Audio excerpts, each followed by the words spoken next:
What's going on, everybody? Thank you all for joining me today. If you haven't already, please make sure you hit the like button because that is the most important thing you can do for me on this channel. What it does, that helps to make sure that those who are subscribed to the channel will indeed get their notifications, and it also helps to push this video through the YouTube algorithm as well. Secondly, if you're new to the channel, or maybe you've been ghost watching this channel for quite some time now, please do me a favor and yourself a favor by hitting the subscribe button as well as the bell notification next to the subscribe button so you can be notified whenever I release a new video. And lastly, please make sure to share this video out on your social media platforms as well to your family and friends to inform them on this news and information. And yes, that does help to give me a slight boost in the YouTube algorithm as well. And with the introduction out of the way, let's get into today's news.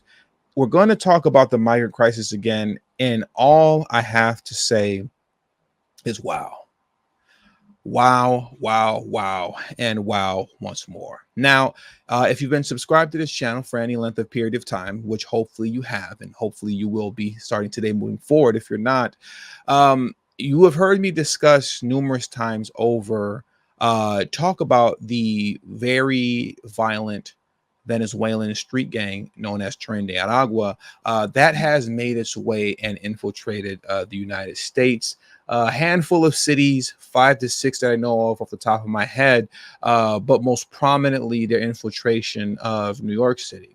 As many of you all remember, we've discussed in live stream the FBI memos, I believe it was FBI memos, that stated and put out the alert to be on the lookout for a possible turf war between MS-13 and Tren de Aragua. Well, that didn't actually play out the way that they thought it would. A turf war has happened and has begun in Brooklyn, New York, but not between Tren de Aragua and MS-13, but between Tren de Aragua,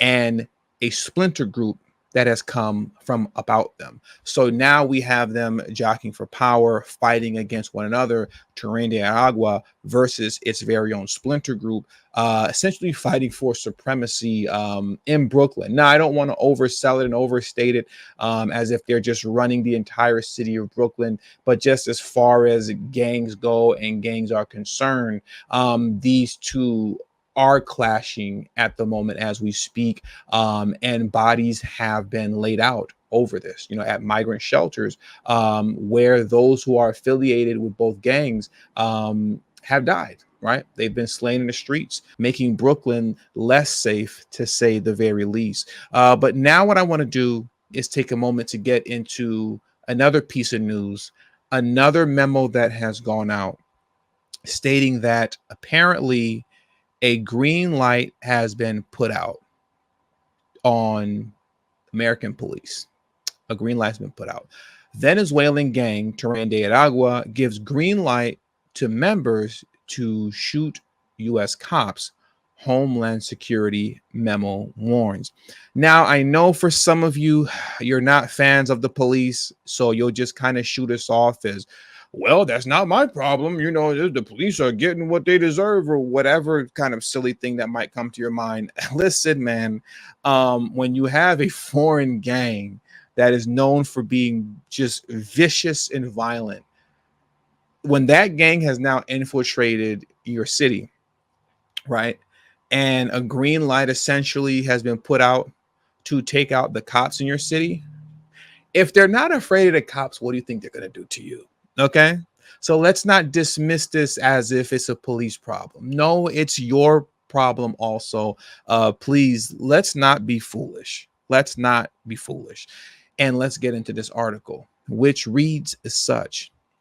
Members of the violent Venezuelan gang Tren de Aragua have been given the green light to attack and open fire on cops in Denver, a federal memo obtained to the Post reveals. Why Denver of all places?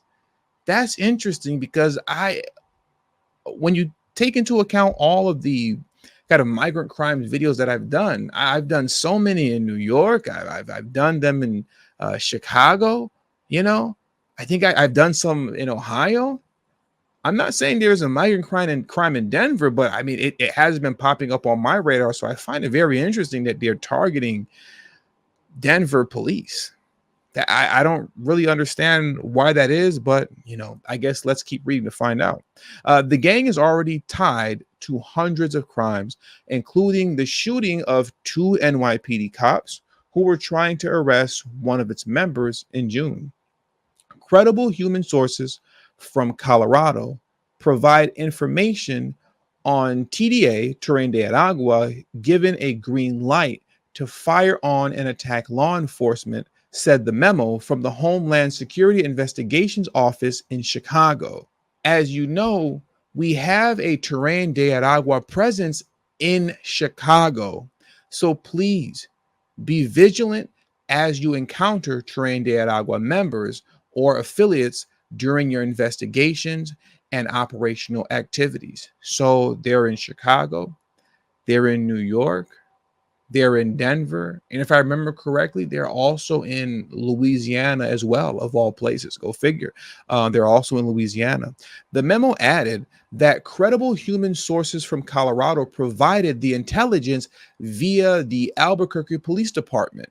The warning comes as Denver has gotten 42,000 migrants, more per capita than any other U.S. city, and many of them are from Venezuela. The prison gangs, whose name means the Agrua train, a reference to the Agrua region in Venezuela, has infiltrated the US by sending members posing as asylum seekers across the southern border. I don't know how anybody can vote for Kamala Harris this election.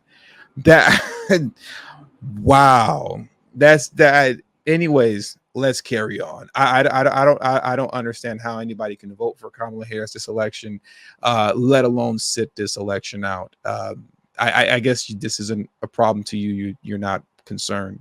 Um, if she wins, it's too late. Too late. But it's your choice. Do what you will, I guess. From there, its members have flocked to major U.S. cities including New York, Chicago, Miami, and Denver, where they engage in money laundering, gun smuggling, theft, and human trafficking, according to reports. The U.S. Border Patrol only began tracking the group last year and has recorded catching 70 of its members, according to federal data. However, many are getting past law enforcement at the border and its vetting process because younger members are careful not to get gang tattoos or other identifiers in order to stay under the radar, sources have told the Post. Right now, it's far too easy for criminals to enter the U.S., a Border Patrol source told the Post. We have zero access to other nations' criminal database, and with this administration's uselessness in deterring these criminals, they keep entering undetected, sources said. I'm going to reiterate once again, I don't understand how anyone can vote for Kamala Harris in this election, let alone sit this election out. I that just defies all logic to me. It defies all logic to me. And if you think this isn't your problem, when it becomes your problem, I don't want to hear any crying. The gang has been the subject of more than 100 criminal investigations opened by federal authorities, according to NBC News. Earlier this month, the Biden administration designated the gang as a transnational criminal organization and began offering a $12 million reward for the arrest of its leaders. Venezuelan migrant Bernardo Raul Mata, 19, who was accused of shooting two NYPD officers on June 3rd, allegedly told cops he was recruited by the Venezuelan gang's Big Apple coordinator to join its snatch and grab moped thieves. After illegally crossing the border into Texas last July, Castro Mata allegedly said he was encouraged to get gang tattoos to prove his allegiance, sources previously told the Post. Castro Mata also revealed that the gang has been smuggling guns into New York City's migrant shelters in food delivery bags. So this guy is spilling the beans on everybody, and this is the guy right here actually who's spilling all of the beans. So they're smuggling guns into migrant shelters via food bags. That is just great. That's great. That's great. And once again, in closing, a vote for Harris is a vote for more of this. And that does it for today's news. That does it for today's news. I want to thank you all for joining me today. Please hit the like button on your way out. Subscribe to the channel if you're new to the channel. Share this video out on your social media platforms. And also don't forget to follow me on Telegram and on Rumble at TD Media Group. The link to both my Telegram page and my Rumble page will both be in the description box below, as well as pinned in the comment section as well. Thank you all for your time, and until the next video, peace and have a great afternoon.